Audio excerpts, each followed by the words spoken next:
Hello and welcome to another Modern Commerce Talks session from Avensia. As always, I'm your host, Jack Stratton from Insider Trends. Today, I'm joined by Marielle Israelson, who's a business advisor at Avensia. And Marielle has a background in the fashion industry and also a particular kind of expertise in product information. And we're going to be connecting those two areas of expertise today. Hello, Marielle.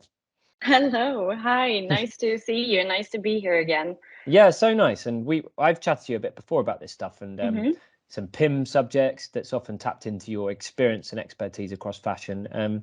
It's a subject I'm really interested in from my kind of broad retail trends perspective, because it's a problem all over the world, and I know it's particularly in the UK market and across Europe. That just hasn't gone away. E-commerce continues to grow, but the issue of returns in the fashion industry is a big one. And it still feels like for so many organizations, it's something that they just aren't quite getting a hold of it. What's interesting is there's so many different ways of looking at how to solve this issue. But I am really interested in your perspective on it from a product information perspective, because actually that to me seems like one of the best kind of quick wins when it comes to trying to help solve this problem. So just to kick things off with a broad question around this, how do you think product information or, really good use of product information can help to reduce returns in the fashion industry? This is a very hard question to answer upon, actually, because the fashion industry doesn't really rely that much on the data being automated too much. You need to have a human touch and feel of the actual garments. If we're talking about the fashion industry, touch and feel, how is the actual garments in terms of material and colors experienced in my hands, and how to translate that in the also sizing and the feeling of it into the website for the customers only seeing the actual garments online and probably not always seeing them in physical stores. So when we are talking about the fashion and product information, you need to have the product information in control of the base data, so to say, meaning making it possible for the end customer actually to buy the garment. But you want to still avoid possible returns and also increase the actual sales to it. So by doing that, you need to add upon a lot of like soft values to the product information that is harder to add automatically. You need to have someone adding upon this information. If we're talking about model sizing, is the garment big or small in size? You should probably add that information in your product description. What kind of color definitions or filter attributes could you use for the end customers to actually find the exact garment that they're looking for? And also for color, if you're having product images and also related to a product video that are often shown next to each other. Yeah. I've had a lot of experience doing very high quality assurance to these, because the quality in the videos is not always the same as the product images shown, because you can edit and retouch the images, which is not quite that possible to do in the videos, particularly on the garment. So depending on what shadow you have and what lighting you have, the actual garment in the video might differ in comparison to the time and effort you've put into the exact right colors in the image. And then when you're having this on the website, the end consumer will probably be a little bit confused. What color is true to reality? Is it the video or is it the actual image? So there's a lot of higher quality assurance that needs to be done coming to fashion. And so you just need to have some kind of a system, if we're talking about a PIM system, where you can control your product information in a structured way to work efficiently and to enrich the items properly with the information to increase the sales and to decrease the actual returns. So, and this is really interesting. Maybe to take one step back, if I'm an e-commerce fashion business watching this, I'm a fairly small business and I'm working this out. And up until this point, I've been kind of managing my product information from one project to another, just not with a system, as you say, but almost myself or with an assistant. What are the kind of first steps I'd need to take to start to kind of get that structure in place? Where do you start? Because it's clearly so important that it's structured. But where do you start? Is it something you need to just sort of go out to the market looking for assistance, or are there things you could start doing in your own business straight away? I mean, yes. First of all, I think that you need to have your organization in place and see how does the organization itself work with the different teams working with the product enrichment.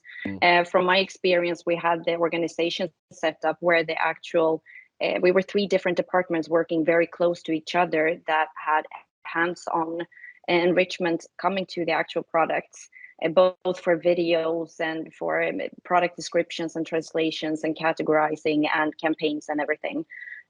So first of all, you need to have the base data to actually buy the garment, such as the price, and you need to have the correct size and the correct name and a brand.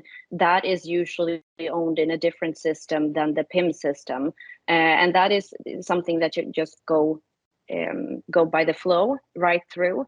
But the actual, you need to have so many websites I've seen, for example, all today that has, if I visit a website today and I go into a product and I can see that the actual product itself exists in two different sizing tables. You know what I mean? Yeah, one is existing in extra small to extra large, and then the same template you actually shown the 34 to 40. And this is dependent on that you have failed when you probably purchased or when you did actually buy in the garment and you have created the garment with different sizing tables. And that is also making it confusing for the end customer experiencing. Why is it both extra small and 34 showing? What's the difference? So that's the base data that you need to have control on. And there we're talking about already the purchasing phase of the organization, the team that actually buys in the garment. But then you have the add-on information with product information, categorizing. You have the attributes. What filters do the end customer want to filter on for each category, dependent on what assortment you have? You might want to filter on specific attributes for a clothing assortment, but if we're looking at for example, bags or belts, there might be other attributes that you would like to filter upon that might not be applied for the clothing assortment. So that where you need to structure up, preferably in the system, what categories and what assortment should be with what information, because you do not want the wrong information be just existing, but with non-values, because it's existing in the back. That's interesting. So actually the structuring is so important in so many ways, and it's not just so that you can add all the information, but actually that you've got the right information. It's kind of like a quality control exercise. And then of course you've got the scaling thing. I get that, you know, an e-commerce brand that's growing quite quickly, this stuff would become pretty unmanageable quite quickly. Like, you know, I don't know how you could keep managing all of that when all of a sudden you've got loads of different retailers who want to stock your stuff, and maybe some other online marketplaces, and maybe they want the information in different ways. So so that's why it's so important when I'm talking about the organization, because you want to have the time to market, but do not want to affect the actual quality of the assortment and of the product information. And since the fashion industry is so reliable of the human touch, someone needs to make the quality sure, making sure that the right image is filtered with the right color attribute and the right information of the product. You need to set the processes of this very tight and very efficient in order to manage the actual product life cycle in terms of how many news you have. Yeah, and then you have, I mean, it's interesting you talking about that mismatch sometimes between the video and the image maybe on the website, because I'm seeing increasingly more and more people, especially in fashion, are buying directly through social media channels, through YouTube, through TikTok, through Instagram, whatever. So then it becomes even more complicated, making sure that whatever you know, information there matches up with the same data that's on your website, right? And again, I imagine there's lots of problems there for companies, as you say, even if the color's slightly different. I mean, on this, what do you see with your fashion background? Obviously sizing is the big issue, I would imagine, a lot of the time in terms of returns, but you know, what other kinds of product information pitfalls are there that lead to returns? What are the common problems that you see with a lot of fashion retailers for reasons that people return so much stuff? And this is also a topic that I'd like to discuss a little bit further upon, because sometimes from my experience working with the product information and product publish process, I usually sit in a silo. I just publish the products, but rarely I see the return grades of how many of these products are being returned and for what reason. And so the cooperation with, for example, the customer service providing the KPIs for something, if this garment within this category have been returned within this percentage and this reason, and if that reason would be it's too small in size, it's different from the colors of the picture, it's very easy to adjust from me working in the product team, just adjusting and adding the information. Please note that this garment is small to size or a bigger to size, if between sizes choose the bigger or the smaller size. And also in terms of the color, look at the images once again. Can we adjust the colors of the images and the videos a little bit further? And also sometimes we worked a lot with reshooting the images, because if you do have you have published a product and the sales doesn't really go as you wanted it to go, or you had a lot of returns, instead of putting that garment specifically or directly to a sales outlet, you could actually try to reshoot the actual product with new images, with new feeling, with a different styling, talking about fashion, that could maybe boost the sales with the original prices. So there are a lot of things that the product team could do, adjusting the product information of decreasing the actual returns of it, or even just making it less confusing for the customers visiting the website, making their purchase decision. That's such good advice, and particularly that point. That's so interesting. I hadn't thought about that. When you're saying about on a website, adding that extra, almost that great bit of information, which is exactly what you get in a store. That thing of going where someone will say, "Oh, by the way, in this particular model, actually, you should get the medium because it comes up smaller, whatever." Yeah, you're so right. Even the biggest e-commerce brands, they struggle to get that kind of level of information there, and yet that's what really matters. Whenever you talk to someone, they're like, "Oh, in that shoe brand, in this jean brand, it's so different from one to even just one model, let alone one brand to another." So actually, what you're saying is it's just getting those bits of information at the right point of the e-commerce shopping journey. Yes, and that's why it's also so important. I know that the fashion industry have a return rate of 25 to 30%. Of the actual of the customers buying online, and you have abusive returners and you have the normal customers returning in a frequent way. They're actually beneficial for the company, but what happens with these 25 to 30% of returns? How much do you analyze the data of the percentage that have been returned? Do we take care of the customer information of why they have returned it? What can we adjust with the product information that is a very quick fix internally without doing bigger adjustments to it? So and that's a really important thing then, is actually being able to measure why customers are returning.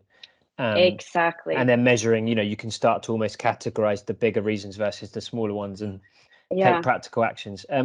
Just as a kind of final wrap up, Marielle, someone dipping into this briefly, what would be, your one big takeaway about this? So, speaking to, I think particularly kind of maybe, newer e-commerce fashion startups who are, they're starting to scale and they're thinking about how they manage it. What would be your big sort of takeaway that you want them to remember from this?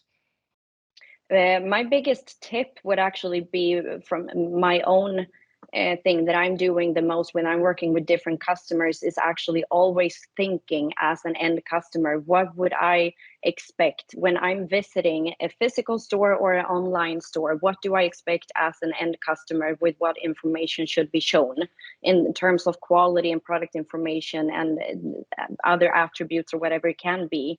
But do not focus too much of the system and the data just being working on an everyday basis.